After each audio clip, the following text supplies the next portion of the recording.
Well, I'd made arrangements to meet the visionaries the next day and do my work. There were said to be 100,000 people in the valley for the anniversary of the apparitions. I found a place eventually. The church was crowded. I found a place eventually to stand around the side wall. And while I was there, I was leaning back against the wall and the sun was pouring down over the trees. And I remember thinking, maybe this assignment won't be too bad at all. And I was alerted by the sound of children. It was an Italian coach nearby, and the children were playing. I don't know where their parents were, probably in the church. But the children had been playing around, and something obviously disturbed them. They were shouting, and I looked to see what was wrong with them, and they were pointing in the sky. And I looked up in the sky, and what I saw there I'll never forget, because I saw the sun spinning in the sky, and I saw colours coming from behind it seemed to spin around it independently. I saw the word peace appear in the sky in English, but in what I would describe as Celtic script. And at one stage I saw what looked like a fountain of light coming up out of the sun, and where it separated at its highest point, there suddenly appeared a shining white figure with arms held out. And to me, at that instant, I remember thinking before that, how did these kids, why did they think it was the Mother of God they were seeing? But at that instant, I remember thinking, this is the risen Christ. And I might have been an objective, maybe slightly hard-bitten journalist, certainly not into the whole Catholic thing, but I remember at one stage realising that I was standing there and there were tears pouring down my face. And the extraordinary thing about the fountain was that when there were people pulling at my arm and saying, can you see this and can you see that, and people around were obviously seeing various things, and somebody pulled at my arm and said, can you see the host coming up out of the sun? And I was saying, no, that didn't mean a thing to me. And I said, can you see that figure? Nobody saw the figure. They saw the host, which they recognised as Jesus. I saw the figure. I wouldn't have recognised anything else. And how long did this continue for? 35 to 40 minutes. Minutes? Yeah, it was quite extraordinary, the whole thing. I interviewed maybe 40 people afterwards who said they'd seen the sun spinning, the colours. Nobody else saw the word peace, and nobody saw the figure. People said they saw the host, and others said they saw the cross and the sun. And whether everybody who was there saw most of this, saw something anyway? Most people did, and yet it was extraordinary in another way in that people were walking by, and it was so long I had time to observe the whole thing. There were people walking by, and they were saying, they were looking at the people who were pointing up in the sky, and they were looking, then they'd look up in the sky, and they'd obviously shrug their shoulders, and I don't know what's wrong with them, and they'd just walk on by. And yet there were others would stop, and people knelt down, and people began to pray, and I remember looking and saying, am I really experiencing this? But there was absolutely no doubt about it. And that fountain of light disappeared and reappeared 10 times altogether, and each time this figure was there. I remember one stage, and again it seems so silly to look back in it away, but wondering, could I actually block it out and putting my hands up in front of my eyes, and it was as if my hand was transparent. The figure was there. Were you wearing sunglasses at this stage? No, not at all. And I can't hang clothes in the line without my eyes watering. But I was looking directly into it. Now, I wouldn't advise people to do that, and I certainly didn't go looking for anything. But as I said, when the children were shouting and pointing, I actually thought there was a helicopter or something up in the sky, because there had been helicopters around the place, obviously watching. The authorities were watching very carefully what was going on at the time. So then it all ended after 35, 40 minutes? It did. It just suddenly, it wasn't there anymore, and the sun was quiet in the sky again, and as I said, I really felt I'd been brought face to face with God. And yet it was funny, you go out to do a job, and I remember putting it, even that evening, thinking about it, but putting it to the back of my mind and saying, well, I've a job to do, and that's it. And over the next few days I set about doing that. And it was more the next few days, in fact, that struck me that there was something very special about Medjegore. Not even that experience, but that people were so prayerful, the queues for confession. That was an extraordinary thing to see. All these priests, maybe 40 or 50 priests, in places all around the church, and queues for confession. And out around the garden. Yeah, all around, outside. This is all outside the church, in fact, because people couldn't fit in. And to see people, so many groups praying the rosary. And again, these were things that I wasn't into at all. But you couldn't help but be struck by the prayerfulness. I remember, in fact, thinking what an uncannily peaceful place it was, despite the fact that there were so many people in the valley, and there should have been an awful lot of mayhem, surely, and yet it was so peaceful. It can only have been the fact that it is, God is there, I really believe. You really believe that? At the risk of sounding facetious, I have to ask you, there was no drink taken at the time? Not a bit. I'd had a good night's sleep. I'm not a drinker really anyway, the odd bit of wine or whatever, but no, not at all. I'd had a good night's sleep. This was 4 o'clock in the afternoon when I arrived, and around 6 o'clock when I had the experience. And were you shaken by it?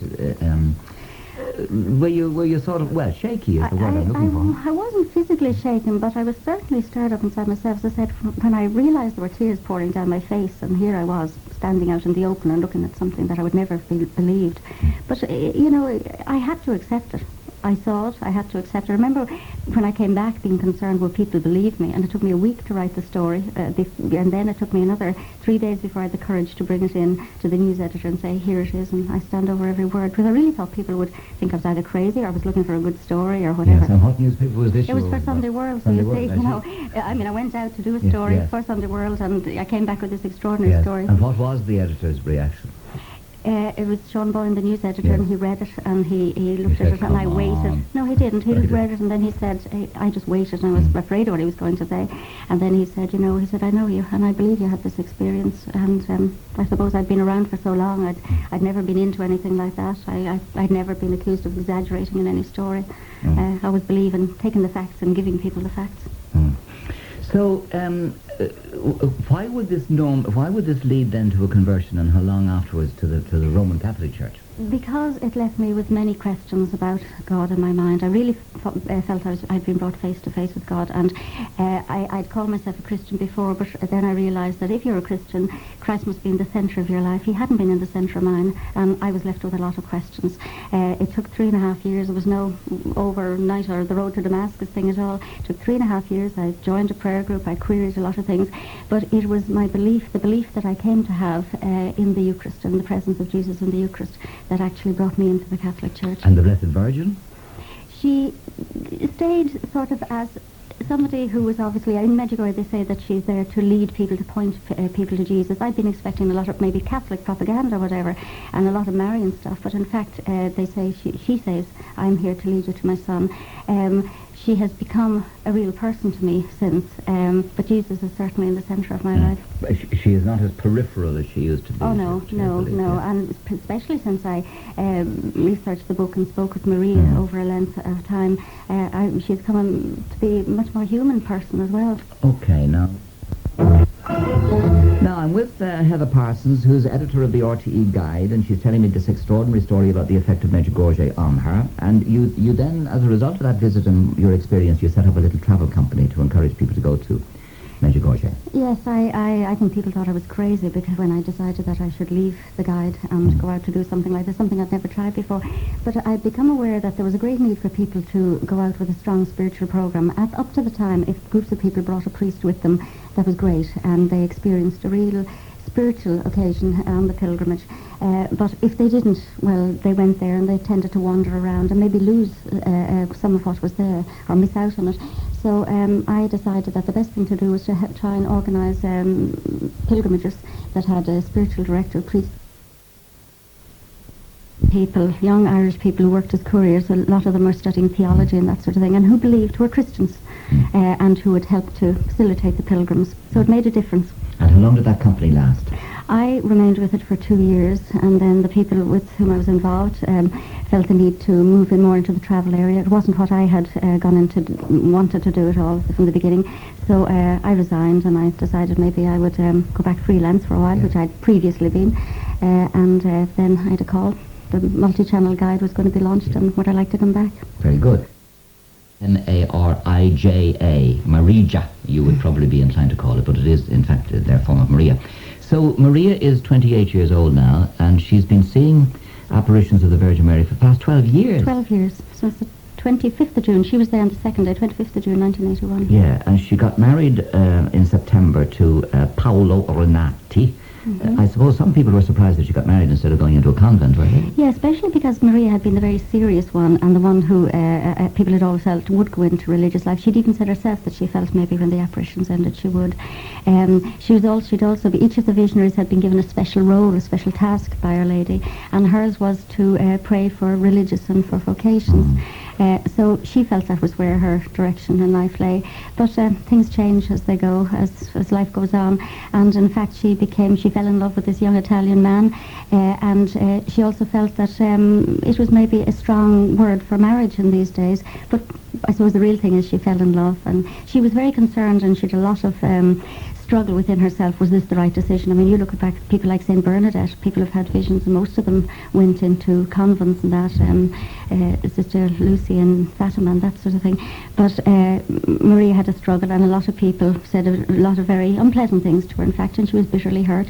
But she told me that, as with everything else in her life, over the last 12 years, she brought all the troubles to the feet of the Mother of God and asked her for her advice. Now, she did say that in everything, Our Lady allows, says that you have your free will, God gave you your free will, you must make your own choices.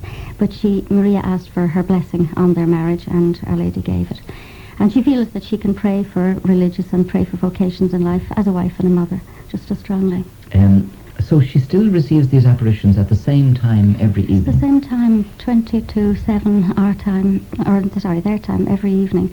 It's extraordinary. Wherever she is, and she's been in Australia and she's been in America, and wherever the apparition happens at the one time. They feel this sort of compelling urge within themselves, obviously, that Our Lady is close, and to pray, and they pray, and during the prayer, Our Lady appears to them. And how long does the apparition last? It can last anything for a couple of minutes it has lasted, I think, in the past, maybe up to half an hour. But generally, they're sort of 3, 4, 5 minutes, maybe 6 minutes at the most these days. So presumably she has to organise her life around 6:40 p.m. Well, when Maria's in Medjegore, which even now she's married, she will spend a lot of her time, most of her time in Medjugorje, although her husband is in Milan, lives in Milan, but they will spend a lot of time in Medjugorje. But she prepares all day, I think. I mean, all day it's anticipation of Our Lady's arrival. She prays a lot, but she's a very busy life, meeting pilgrims, and she also has an ordinary life, looking after her husband now, and when she's in Medjugorje, her parents, her old parents. And have you seen her during the apparition time? I have. I've been with Maria 2 or 3 times. She will be standing, praying the Our Father and the Hail Mary, and then Our Lady appears at some stage during this, and she sinks to her knees, and her voice, which was audible, you see her lips moving, but you don't hear one word she's saying, and yet she's conversing with somebody above her. And I found it an extraordinary thing to be there. I've been at the apparitions maybe, I think it's 4 times. The previous times I maybe expected that I would experience something myself, but I didn't actually, just a great quietness inside myself. But the last time when I was with Maria, the last time I met with her when I was researching this book, I remember an incredible experience of love, just a feeling of love surrounding me, and a total and utter knowledge that, yes, this was still continuing. Because, you do have doubts and you do question, could it be going on for 12 years? It doesn't seem logical or anything, but I remember at that stage, any doubts I might have had that it might not still be continuing, just melted away with this extraordinary experience of love that surrounded me during the apparition. We have covered this, I think, twice, if not 3 times, on the Late Late Show, and right. Indeed we had film of the collective apparition.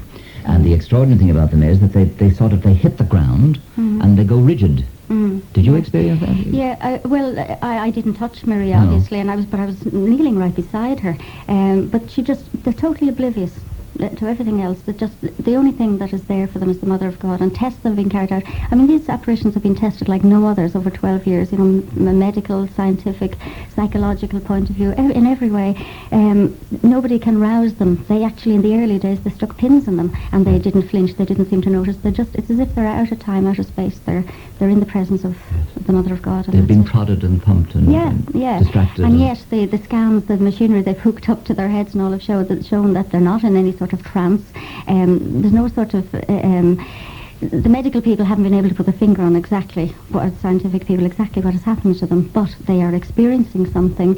They cannot be contacted, if you like to put it like that, by the rest of the world, and it's just an extraordinary thing. They have not been able to prove in any way that they are telling lies or putting on some sort of show or whatever. I mean, that would have been shown up very easily, very quickly. What did the Blessed Virgin say to them in the course of these apparitions? She talks to them. She came, she said, to call the world back to God. She said, Maria asked her, why had she come? And she said, because God wanted to call the world back to him, because it had strayed so far. We've all strayed so far from him. He wanted to call us back. He wanted to ask us to change our lives, to live the gospel message, I suppose is the easiest way of putting it.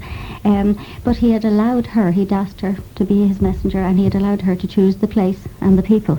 And she had chosen Medjegore, and she had chosen these 6 young people. Maria said she didn't ask her why she was chosen. She was just very happy to be one of those. And do they ask about the war in Yugoslavia? They have asked her about it. In fact, fact, her most recent message talked about, this is just the 25th of October, talked about how I've been calling you to peace and to prayer and to conversion and a change of life, and you're hearing my messages, but you're not living them, and that is why this war is going on so long. And Maria said a strange thing in one way. She said that Our Lady seemed to be more concerned about the way people's lives had gone so far from God than even about the war that was going on there or anywhere else. And yet she said one thing. She said she talked about when, she talks about when Our Lady laughs with them and cries with them and that, and she remembers the first time that she cried, and that was on the third day of the apparition, on the 26th of June 1981. She said Our Lady came she was carrying a cross, and she asked them please to change, to convert and to pray and to fast. And she said prayer and fasting could do anything. It could even prevent wars.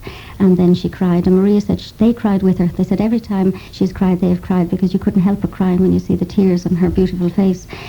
So they cried, and she didn't understand the significance of it, but yet the war began 10 years later. On that very day, the war began, and they now feel that Our Lady was warning them about this. Does it not seem to you, Heather, a very simplistic sort of view of a very complex war in the Balkans? If we all pray, the murder and rape and torture will end. It appears that way, but I suppose if you looked at it this way, have we actually tried? Over 20 million people have been to Medjugorje. If even half of those had gone home and changed their lives and prayed for peace, maybe we would have seen a change in the world. Of course it sounds simplistic, but we haven't actually tried it yet. But it seems to depict a very vengeful God, that if you don't do this, then I'm going to... No, that actually is one thing that makes Medjugorje different to some of the other places, like Garabandal, for instance, where God was depicted as rather vengeful. Time is running out and my cup is running over. Unless you change, there's a terrible destruction going to come in the world. In fact, in Medjugorje, the message has been one of love. Please come back to me. Please turn back to the messages in the gospel. Please change your lives. And when I asked Maria several times, I was trying to prompt her, well, was Our Lady not sad? Surely she's sad when she sees we don't do this and we don't do that. Surely she's sad when she sees there are 50 wars in the world at the moment, when she sees all this. And Maria said she looks sad sometimes, but she never condemns. She just encourages. She asks us to pray a little at the beginning, try a little, and every day try a little more, and she encourages, but never condemns. That the God that the Mother of God portrays is a God of love, very much a God of love. Does you see, the problem is that is it only relevant to Catholics? What about the Muslims? Well, I think in the Muslim faith, Our Lady has a place of honour, actually. Yes.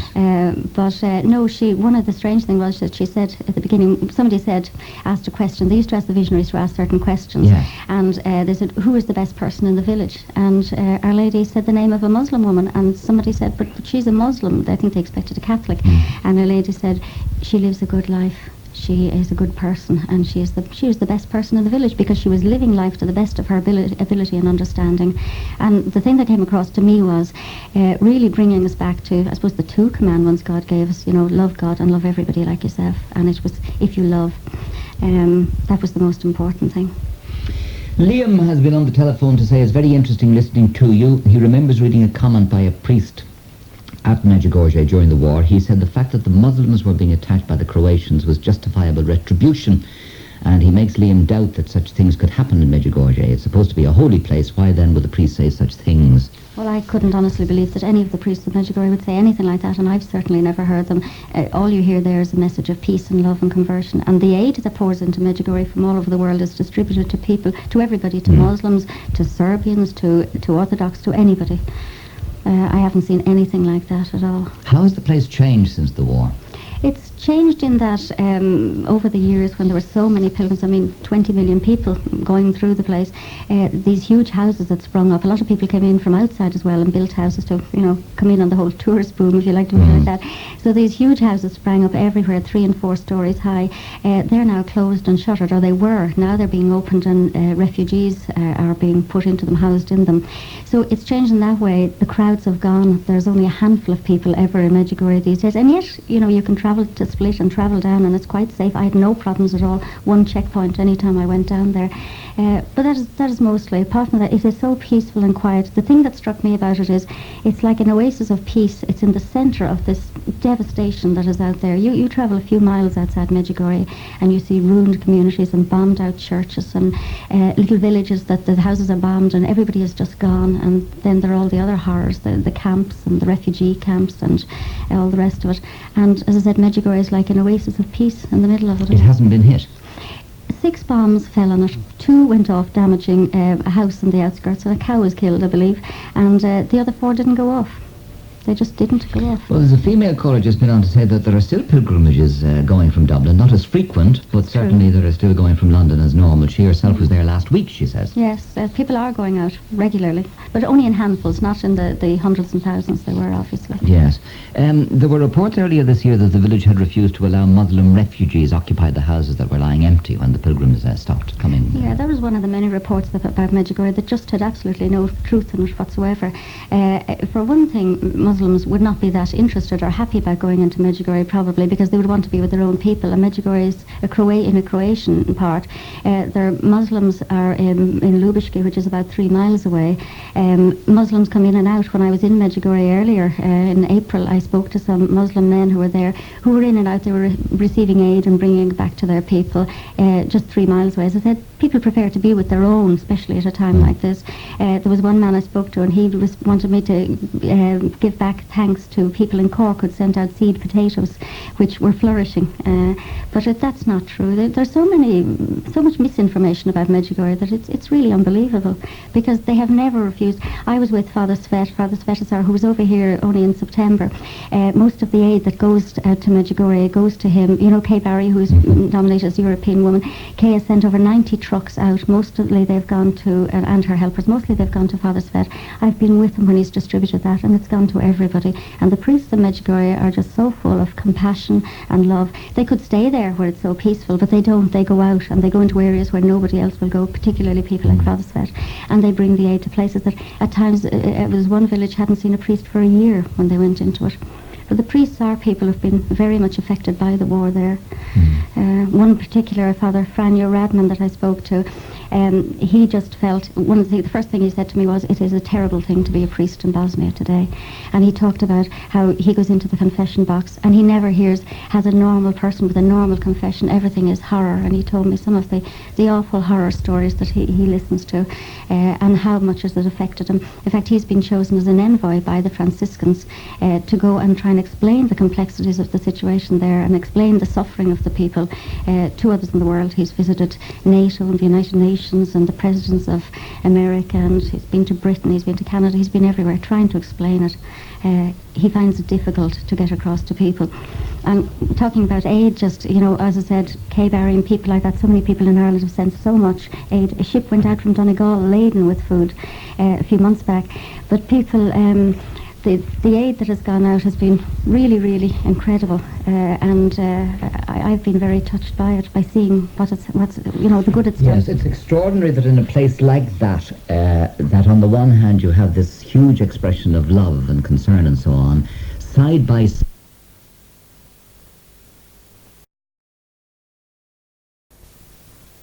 And after a few seconds, it took on something like what I can remember from the old benediction during the blessing with the Blessed Sacrament, when the priest raised the monstrance in the sign of the cross.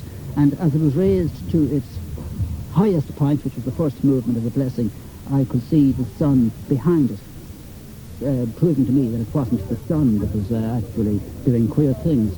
It then, of course, moved to the left, for the left wing of the sign of the cross. I saw the sun again, then to the other side, and finally it came down into to the bottom part. And in all 4 movements, the sun was clearly visible in the background. So it was at that point that the host came towards me at a rather frightening speed, and I remember quite distinctly raising my arm.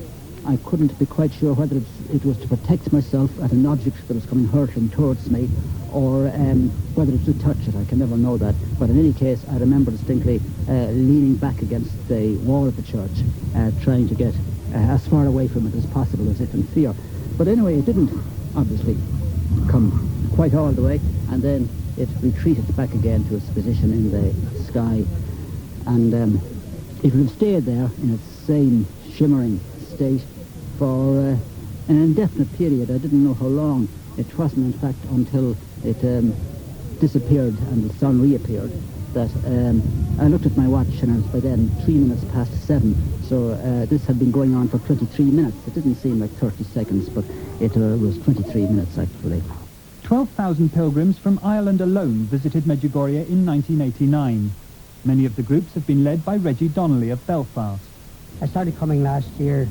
My wife developed cancer and she's got 3 months to live, and we came out in June. She came out in June with me. When she went back, the cancer started to spread and things looked very bad. And we have a prayer group. We started to get a prayer group together to pray. The doctor sent for us and told us that she would have 3 months to live. 6 months, the type of cancer was cancer of the spine. He said 6 months. For her case, he would reckon 3 months. I was to come back in October, but I couldn't come back. But one of my daughters came back to Medjegore in October, and I worked with Father Peter Rookie, who's very famous in the healing ministry. And I said, Father Peter will be in Medjugore. I asked him, go and stand in for her mother, which she did. 3 weeks later, Teresa got up and walked, which was a miracle. She'd been to hospital, that's a year since, and the cancer is completely gone. There's no trace of cancer.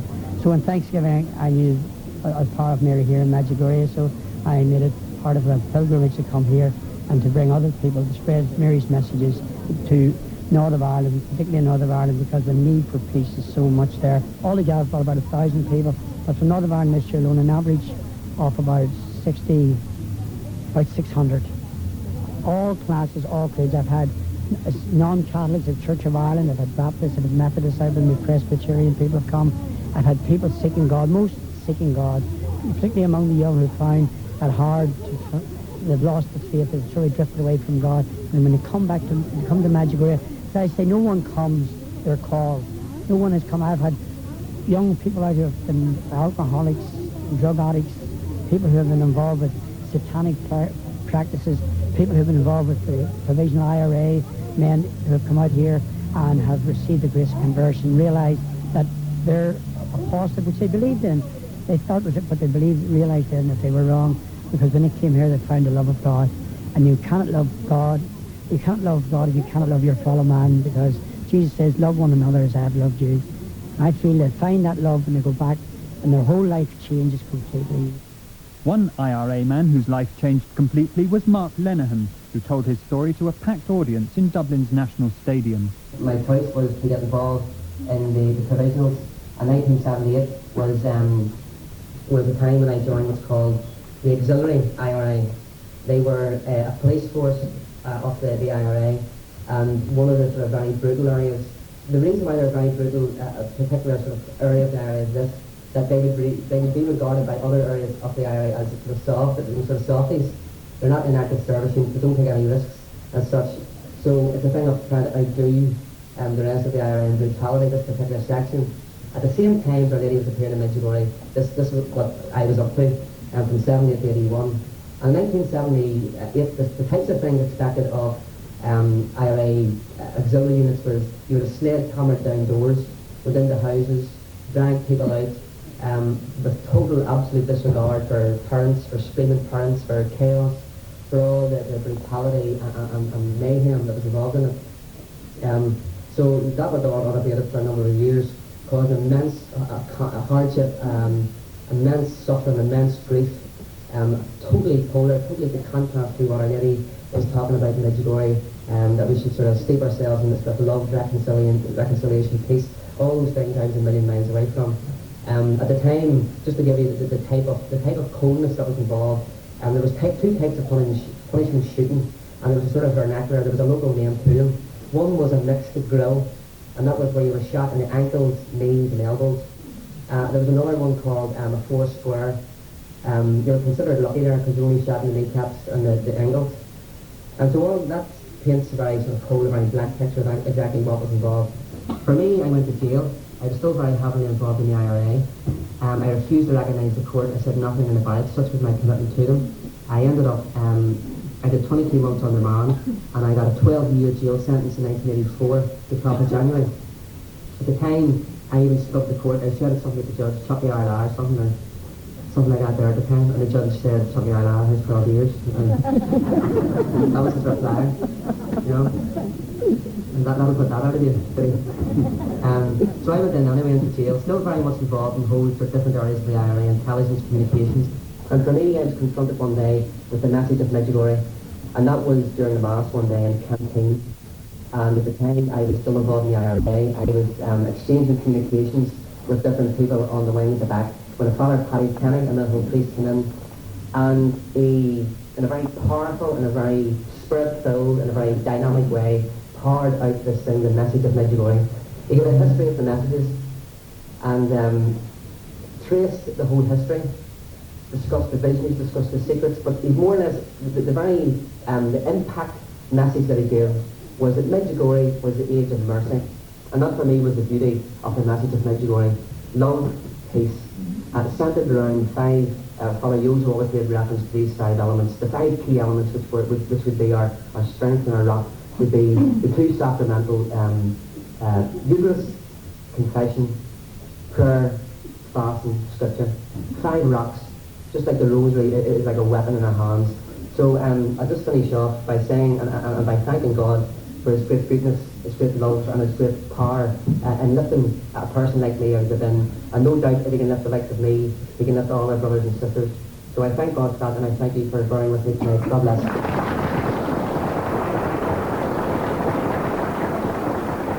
By the mid-1980s, so many Irish people were visiting Medjugorje that an Irish Sunday newspaper sent out one of its journalists to investigate. Heather Parsons, who now runs the travel firm Medjugorje Pilgrimages, was then a member of the Church of Ireland. 2 hours after I arrived, I experienced a phenomenon that occurs here quite a lot, or people report it as occurring, and that was that I saw the sun spinning in the sky and I saw colours coming around it. I saw the word peace written in English, but in what I would describe as Celtic script. And I saw a fountain of light coming up out of the sun, and where it separated at its highest point, I saw the shining white figure. And to me, it was the risen Christ. And I remember standing there at one stage, and I thought, okay, you know, I'm Church of Ireland, I'm a journalist, I should be objective. So I was standing there, and there were tears rolling down my face. And I was very touched by the experience, but funnily enough, that wasn't what really touched me about Medjugorje. It was the next few days as I met the people and I met the pilgrims, and I saw the way their lives were touched and changed by this place and what is happening here. That's what really affected my life. Another visitor who was convinced of the authenticity of the apparitions was Dr. Courtney Bartholomew, a West Indian medical professor who trained in Dublin. Let's say I'm a scientist, and I've seen many physical signs which defy the laws of nature. I've seen them, and I'm convinced that there is something supernatural happening in Medjugorje. I have absolutely no doubt. Look, for example, just yesterday I saw one of the rosaries turn a golden color. Not enough is convincing. And I've seen the spinning of the sun, a la Fatima, and I've seen many other things. I have absolutely no doubt. But some people, like Father John O'Gorman from the west of Ireland, are concerned that impressionable pilgrims are too ready to accept every phenomenon as supernatural.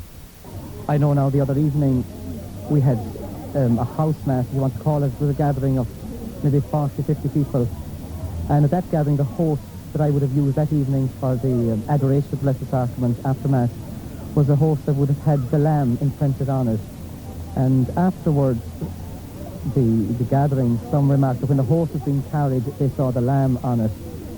And of course, I was immediately, but the lamb was actually on the host because it was the print that was put on it. And those people would never have been used to the lamb had been on the large host, and possibly had the crucifix, or maybe the Alpha and the Omega, or possibly the fish. So when they heard, and when I said that the lamb was on it, they were maybe a little disappointed. The history of Herzegovina, that part of Yugoslavia where Medjugorje is situated, is a troubled one. For more than 500 years, the area was under the rule of the Muslim Ottoman Empire. Most of the Catholic priests fled. The only ones who stayed were the Franciscans. This built up a great bond between the Catholic people and the friars, so when the secular clergy tried to return during the Second World War, there was enormous resistance. This culminated in wholesale suspensions of Franciscans who refused to hand over their parishes to the secular clergy. The Bishop of Mostar, Dr. Pavel Zanic, whose diocese includes Medjugorje, believes the struggle between the Franciscans and the secular clergy plays a large part in the Medjugorje story. At first, Dr. Zanic defended the visionaries, but today he believes the apparitions are a fraud. One particular incident helped him come to that conclusion. Ici étaient deux franciscains qui sont expulsés de l'ordre. There were two Franciscans here. They were expelled from the order. One of them was Avica Vega, and he spoke out against me in a parish in Mostar. He was expelled from the order, released from his vows, and suspended ad divinis. And the Blessed Virgin, according to Avica and the others, said 13 times that Avica Vega was innocent and the bishop was to blame. 13 times. After 2 years, Avica Vega went to Medjugorje. He became the lover of a nun. This nun worked in the parochial house in Medjugorje. After some time, this nun became pregnant and gave birth to a son, and the two of them, Vega and the nun, left the priesthood and the order. The bishop also accused another Medjugorje Franciscan of fathering a child by a nun in 1976. Father Tomislav Vlasic was closely linked to the visionaries at the beginning of the apparitions. The accusation against him was repeated in the book The Untold Story of Medjugorje by Dr. Michael Jones. But Father Filip Pavic, an American-born Croatian Franciscan who now works in Medjugorje, dismissed the allegations. Only one Franciscan was mentioned, the two that were defrocked, so-called. Father Vlasic was referred to from years ago, but that was the worst kind of muckraking. That's sinful journalism. That man has to go to confession. That's not journalism. So that's not against the Franciscans. That's, again, like I say, Jesus is a failure because he had someone that denied him. So what does that prove to you? That doesn't prove anything. So theologically, in the area of gifts, these are gifts. Gifts don't prove holiness. They don't even require holiness, only after you die. That's why nobody will ever be canonized on the basis of an apparition. They'll only be canonized on the basis of holiness of life. So the gifts can operate, as they obviously do, without personal holiness, to wit, all kinds of televangelists that have been scandalized and that have been rather scandals and immoral lives and so on. Their gifts still operate, and their group still wants them to use their gifts. Their gifts are not a sign of holiness. Gifts are a sign of God's fidelity, not of the individual who has the gift. So the authenticity, in that sense, what the implication of that is that you're requiring sanctity of life for the individual to be a visionary. That's a false assumption. In 1982, Bishop Zanic set up a commission to investigate the apparitions. This commission, increased in 1984 to 15 members and coming from 7 dioceses, included several Franciscans appointed by their own superiors. But by May 1986, 11 members of the commission had decided the visions were a fraud. There are many naive, faithful and pilgrims. They're impressed by the numbers, by the devotion, prayer and so on, and they hear of miracles, of miraculous cures. My commission sent to Lourdes, I think, 57 dossiers of miraculous cures, and Dr. Mongiapang, I know him very well, I met him several times at Lourdes, said, those cases are worthless. That's still continuing at the church now. There are 300 cases of alleged miraculous cures, but they're not genuine. The world wants to see God, wants to see the Blessed Virgin. They are enchanted. They are terribly impressed by the miracles and the apparitions. For me, that's not an argument. If someone has been converted at Medjugorje, good for them. But the church says, non sunt facienda mala ut venient bona. One may not tell lies to effect conversion. Believing the visions to be fraudulent, Bishop Zanic attempted to forbid pilgrimages to Medjugorje. It was like King Canute trying to hold back the waves. Apart from the spiritual element of Medjugorje, the commercial side had become almost too strong to control. The enormous amount of hard currency flowing into the national coffers, thanks to Medjugorje, is a godsend to Yugoslavia's ailing economy, where inflation is currently running at 2,500%. Today, stalls line the main street in the village, and the transactions can be anything but spiritual. Here, you don't want money back. No money, no money. Yes, money. No money. Well, then, you give me No bambino. You give me. Give me. Give me. Explain this Please, you give me my money back. I don't want it. Lei ma pagami no Oh my God, that's all that they didn't for you. Bye for me. For my... Yes, well, I won't be coming No back. problem, bye. Father Svetozar Kraljevich, one of the Franciscans in the parish, is unhappy about the increasing commercialization. This place is taking direction similar to the one in Fatima. The seers left the scene, and still the pilgrims are coming and they need to be served. So if we could look into this development positively, and really the fact is that the pilgrims have to be served, they have to eat, they have to sleep somewhere and rest. So that is a positive part of it. The negative part of it would be, and is often when only the money becomes the center of interest for so many involved, and I know that so many who are here are just about nothing else but about money. And I know some criminals are present here in desire to gain the wealth. Simply some people who have no faith whatsoever. They laugh at everything what the priests say and what the church is offering, but they see the money. I am concerned. I'm really concerned. But most of those who come to Medjugorje come seeking things spiritual. One of the great attractions is the opportunity to meet and speak to visionaries who claim to talk to the Virgin Mary every day. The tiny courtyards outside the homes of the visionaries are often jammed with pilgrims. Vitska Ivankovic, who still has regular visions, meets and talks to pilgrims through an interpreter. Ignoring the noise of passing tractors and pilgrim coaches, she describes how Our Lady took her to see heaven, purgatory and hell. Heaven is a large, endless space. And she could realize that it's not existing here on earth at all.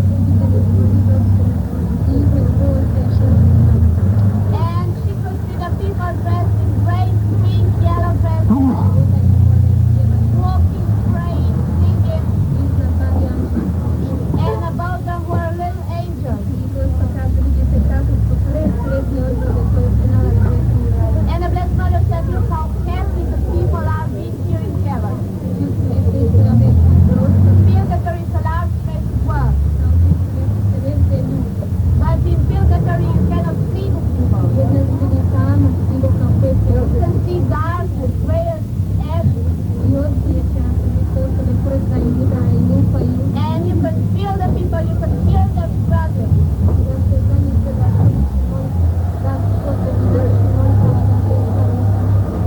And they depend on our prayers. We have to pray for them that they will come out of the purgatory. And tell it's a big fire in the middle. And first, we could see normal people like they were in normal conditions, and then she could see the people how they looked like after they came out of the fire. After they came out of the fire, because they look like beings, like there's never been human beings before. The visionaries used to have their apparitions in the church. Bishop Zanich said that gave the impression that the authorities had approved the visions, so today they have them at home. The visions normally take place during the rosary. The night I was at the home of Maria Pavlovich, the rosary was being led by Dr. Philip Hannon, the recently retired Archbishop of New Orleans. At the beginning of the 4th decade, Maria, kneeling in a corner facing a statue of the Virgin, took over and began to lead the rosary in Croatian.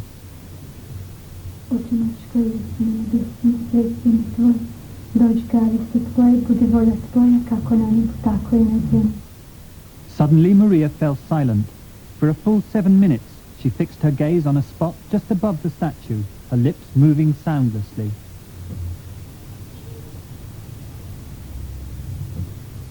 At the end of the vision, Maria explained Our Lady's message through an Italian interpreter. And then we arrived tonight and she was very happy. And she immediately began praying over all of us present here.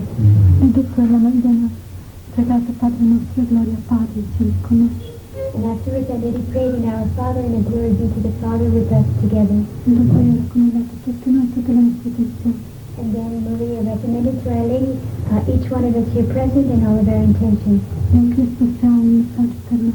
she asked if she had a special message for us. And Our Lady responded that she's asking us to live more deeply her messages. And that she gives us her blessing.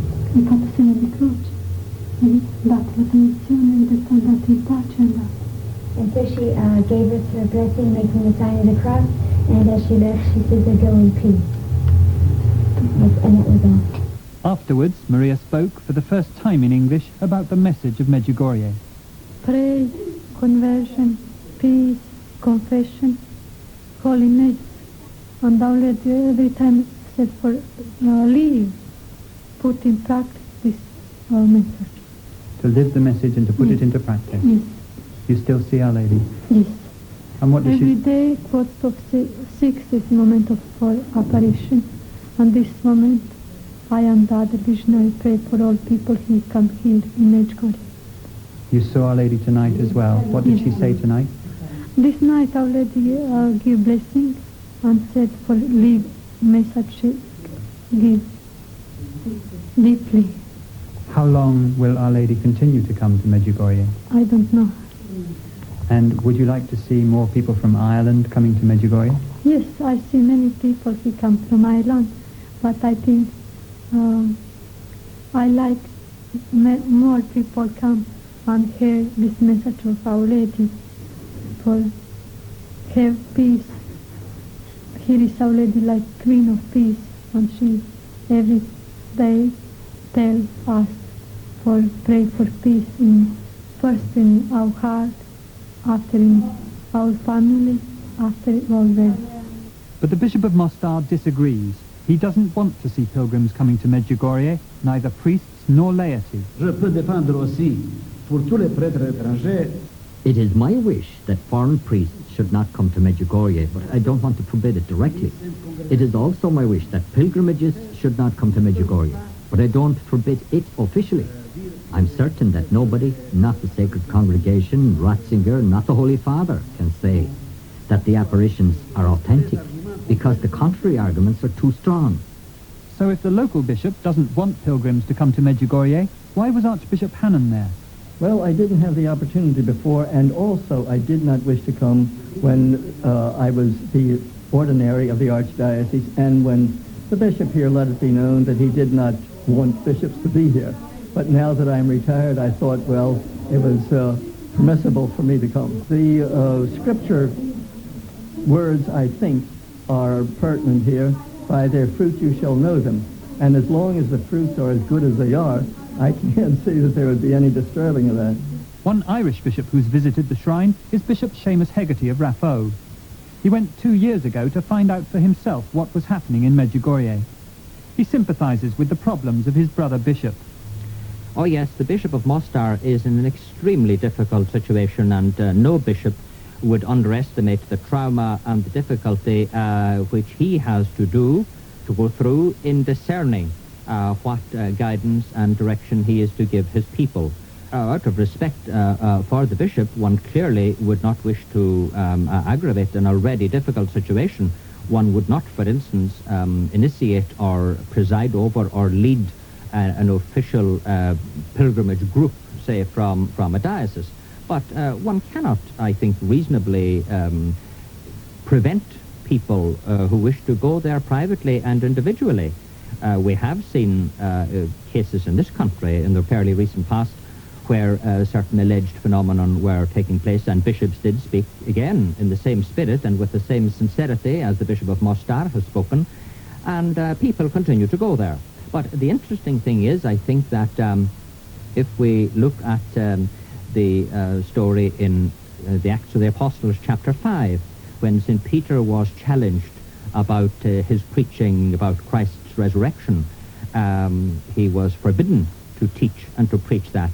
And this old Pharisee, Gamaliel, I think, spoke very wisely when he said, listen, he says, if this is of human making, then it will fall apart of its own accord. If, on the other hand, it is the work of God, then we cannot fight against it. And I think that that would reflect to a great extent my view on Medjugorje. I think it is an open question, certainly an open question at the moment. If it is of human making, if it is, as the Bishop of Mostar says, if it is a fraud, then that will become apparent, I am certain. If, on the other hand, it does happen to be the divine intervention in history, then certainly we must, at the very least at this stage, I think, keep an open mind on it. Father Michael O'Carroll, a Holy Ghost father who's written in favour of Medjugorje, also understands the Bishop of Mostar's difficulty, as he told a rally in Dublin.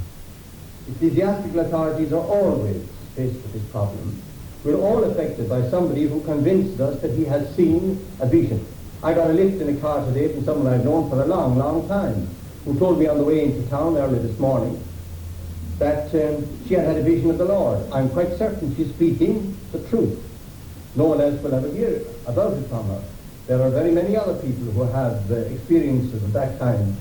But when a bishop is confronted with the fact that this is having public effect in his diocese, he's bound first to consider the faith, the truths of the faith. Secondly, he's bound to consider public worship in the church. And the Bishop of Mostar, Bishop Pavel Zanic, who is a Croatian, with all the characteristics of a Croatian, has adopted this attitude of extreme reserve and indeed of direct, and speaking of what is publicly known, of direct opposition and condemnation. Personally, I have come to the conclusion, rightly or wrongly, that we have now reached a stage where it is beyond any judgment. So many people have gone to Medjugorje, something like 10 million altogether, or up to 15,000 priests, very, very many theologians, very many historians, very many psychologists, psychiatrists, neurologists, who have carried out the most extensive tests, people of totally independent and impartial mind. They're all agreed that the reality is there. The integrity of the witnesses, their honesty, and above all their normal behavior, with all the harassment that they get from visitors all over the world, incessant, is to my mind, with the universal practice of faith in the village, and with the worldwide effect, and with the enormous number of startling conversions. Every priest who knows anything about Medjugorje knows that there have been startling conversions. People have been away from sacraments for 20, 30 or 40 years, who've come back, changed their whole lives. All of that together, to my mind, means this is the voice of God. Father John O'Gorman's also convinced by his experience of confessions at Medjugorje. And I know for myself in my own life that confession and the whole sacrament of reconciliation never came alive till I came to Medjugorje 3 years ago. And I remember the day that it was quite a queue for confession, and it was drawing towards the end, and we have been 3 hours hearing, and this character came forward. I would describe him, John Wayne character, and he started, bless me Father, for I've been this 45 years, and I thought, here I am, not perfectly myself at the time. And by the time he was finished, he hugged me and he kissed me, and he was so at peace. I remember after that, I took off my own stole, and I went in another queue. And after 6 years of priesthood then, it was the first time that I ever genuinely knelt in prayer and confessed and realised that I was a sinner. And to me it has, that particular episode, I feel that the whole Medjugorje story was just made up. It was worth making it up so that maybe through that 45-year sinner, it gave me a greater love of that sacrament. Medjugorje is situated in a remote and rural part of Yugoslavia. There are no towns, no cinemas, no nightclubs.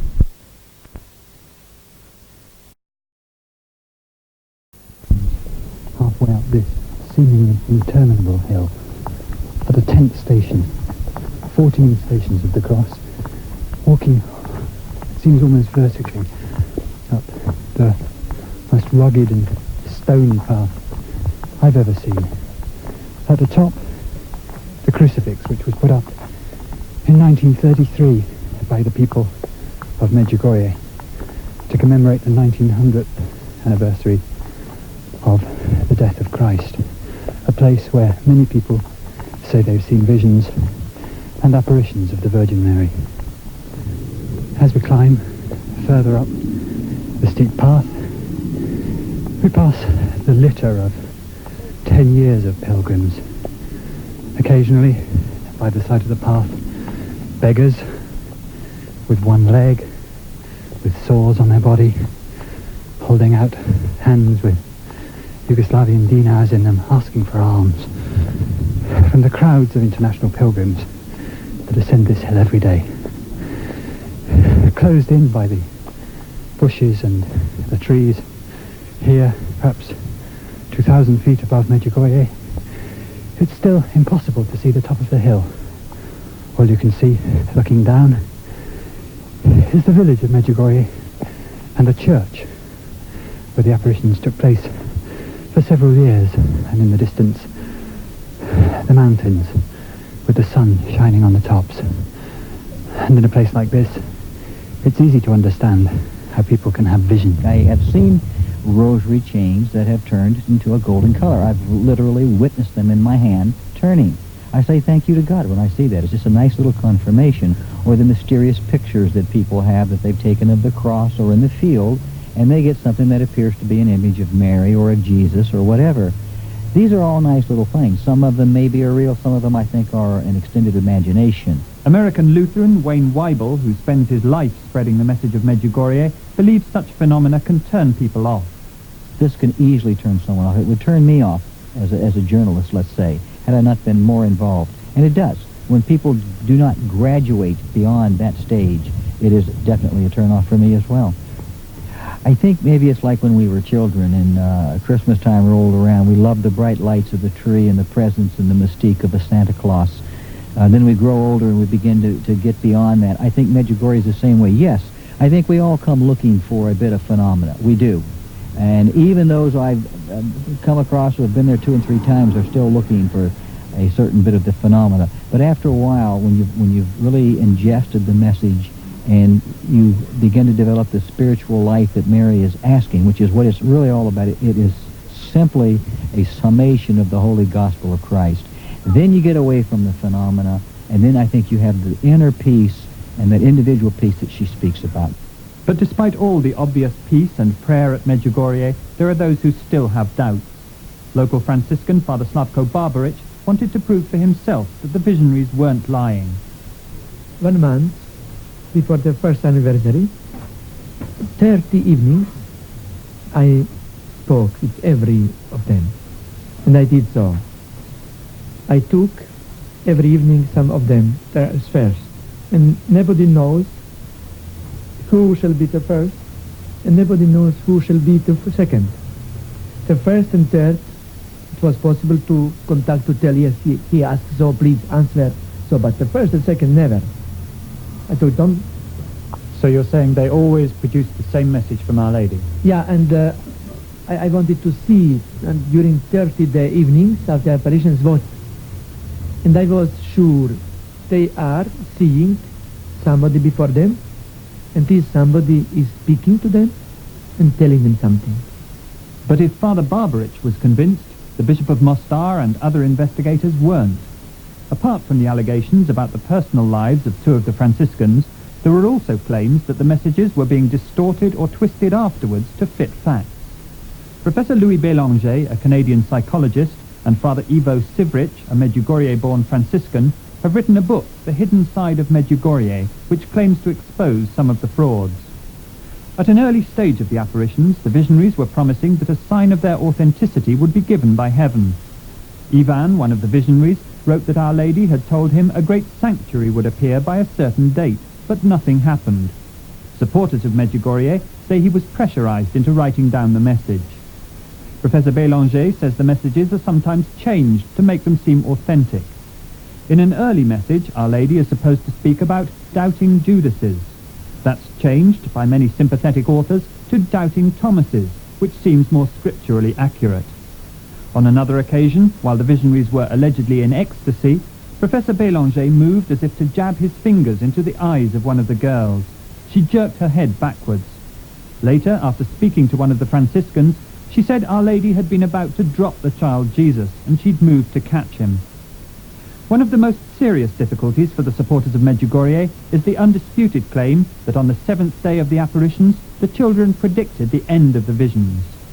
All the visionaries reported unanimously that the Gospel had said there will be only 3 more days of apparition.